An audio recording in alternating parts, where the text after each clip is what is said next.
ఐక్యరాజ్య సమితి భద్రతా మండలిలో సంస్కరణలు తీసుకురావాల్సిన అవసరం ఎంతైనా ఉందని భారత్ అభిప్రాయపడింది. న్యూయార్క్ లో నిర్వహించిన ఐక్యరాజ్య సమితి జనరల్ అసెంబ్లీ ప్లీనరీలో భారత శాశ్వత ప్రతినిధి పర్వతనేని హరీష్ ఈ విషయాన్ని స్పష్టం చేశారు. అలాగే భారతకు శాశ్వత సభ్యత్వం కల్పించాలని ఆయన కోరారు. ఈ విషయంపై దశాబ్దాలుగా చర్చలు జరుగుతున్నప్పటికీ 1965 నుంచి మార్పులు జరగలేదని, భవిష్యత్తులో జరిగిన శిఖరాగ్ర సమావేశంలో దీనిపై చర్యలు ఉంటాయని భావిస్తున్నట్లు హరీష్ పేర్కొన్నారు. Mr. President, we welcome your leadership on this critical question. We stand ready to wholeheartedly support you and the IGN co-chairs Kuwait and Austria in this endeavor of achieving equitable representation and increased membership of the UN Security Council. We also take this opportunity to congratulate Kuwait and Austria on their reappointment.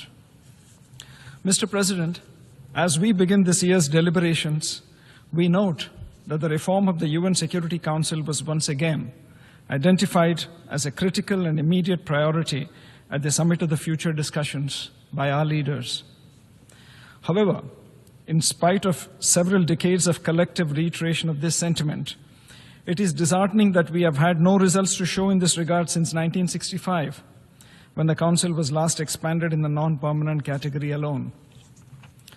In our view, we need to critically examine the following factors and the role they have played in undermining any progress on this matter. First, the nature of the process of the intergovernmental negotiations itself. 16 years since its inception, the IGN remains largely confined to exchanging statements, speaking at rather than with each other. No negotiating text, no time frame, and no defined end goal. Second, there is the argument pushed by a select few countries who favor the status quo of consensus. They argue that even before we begin text-based negotiations, we must all agree on everything. Surely we cannot have a more extreme case of putting the cart before the horse. Third, as a member of the Global South, we believe that representation stands as the unassailable prerequisite for both legitimacy and effectiveness of not just the Council, but the United Nations as a whole. Younger multilateral frameworks have been much more adaptive and nimbler on their feet. An example is the G20, which under India's presidency last year welcomed the African Union as its member. This is proof that with political will, change is indeed possible. The UN turns 80 next year. Tasked with the responsibility for the maintenance of international peace and security, the Security Council has too often found itself paralyzed by the geopolitical realities of today, which have evolved far beyond the realm of that of 1945.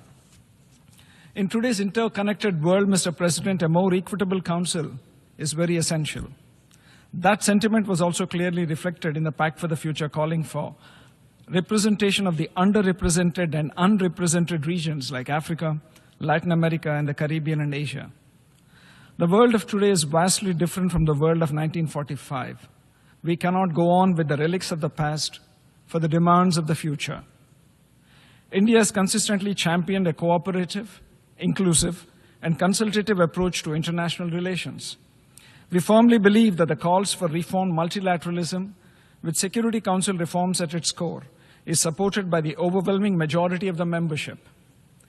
While we seek real tangible progress in the IGN, including with regard to development of a new model of reform of the Security Council as a precursor to text-based negotiations, we urge caution on two counts. First, the search for a minimum threshold of input from member states should not lead to indeterminate period of waiting for them to present their model. And second, the development of a consolidated model based on convergences should not lead to a race to the bottom to trace the lowest common denominator. Convergences are not consensus. There is every danger that the search for such a lowest common denominator might be used as a smokescreen to attempt a mere tinkering of the existing framework of the UN Security Council and terming it as a major reform. This would indefinitely postpone significant elements such as the expansion in the permanent category and addressing underrepresentation of Asia, Africa, Latin America, and the Caribbean to a very distant future. India is hopeful that the member states work constructively to ensure a concrete outcome on UN Security Council reforms. an outcome that respects the sentiments of the majority through the time-tested manner of negotiations. The legitimacy and credibility of the UN must be preserved by updating it. That indeed should be our resolution for the UN's 80th anniversary. Thank you, Mr. President.